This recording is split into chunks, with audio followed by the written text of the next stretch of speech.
जुबानी जंग की बात है। पहले भी कुछ ना कुछ रूप में उनके शब्दों का अंतर हो सकता है, उस समय कुछ और शब्द यूज किए और बाद में अब कुछ और शब्द यूज किए।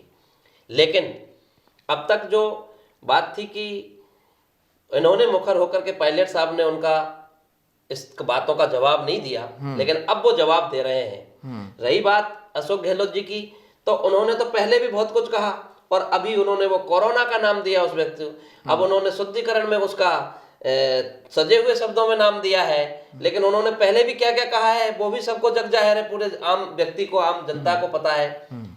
तो बात क्या है कि और अब वो खुल करके आ गए कि भाई ये तिजोरी में पेपर बंद कैसे बाहर निकल गए, छोटे व्यक्तियों पे कार्रवाई करते हैं। खुद गहलोत साहब ये बोलते हैं राजस्थान के मुखिया की हर गलती सजा मांगती है।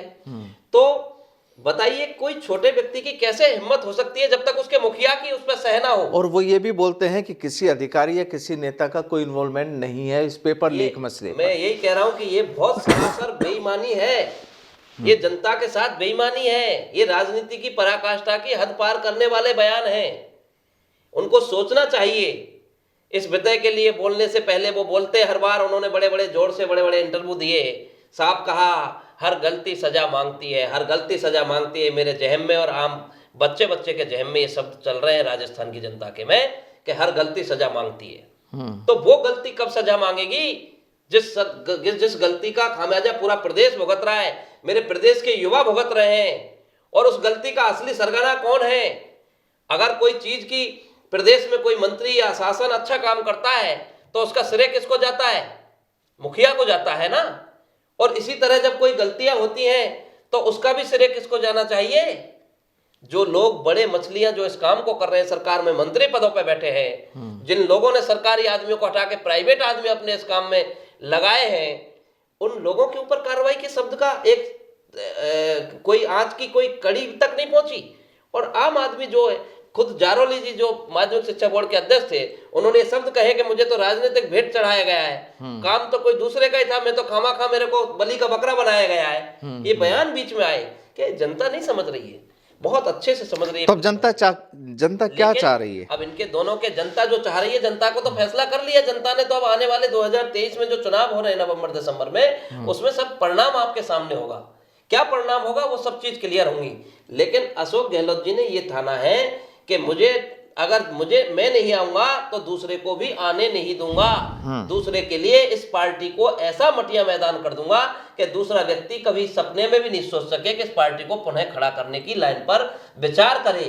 क्योंकि पहले भी जब वो मुख्यमंत्री रहे तो राजस्थान में 21 सीट पर सिमटे थे, और बाद में जब उनकी जादूगरी से मुख्यमंत्री बनने का काम हुआ, क्योंकि वो जादूगरी कहेंगे उनके मंत्री, जैसे आज आप कह रहे हैं पायलट साहब के पक्ष के जो मंत्री हों या उनके मंत्री हों या कोई भी आपस में बात करते हैं, और उनके मंत्री पायलट साहब के भी बोल रहे हैं खुले खुले, उन्होंने बड़े बड़े शब्दों में कहा है कि जो 100 नंबर लेके आया वो फेल है और जो 21 नंबर लेके आया वो पास है।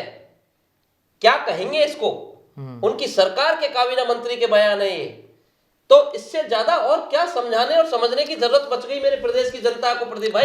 लेकिन सोचने का है। लेकिन अशोक गहलोत भी कहते हैं, राहुल गांधी भी कहते हैं, सचिन पायलट भी कहते हैं, दूसरे कांग्रेसी लीडर्स तमाम कहते हैं कि रिपीट होगी, मजबूत हो रही है कांग्रेस। तो कितनी मजबूत हो रही है आपको पता है?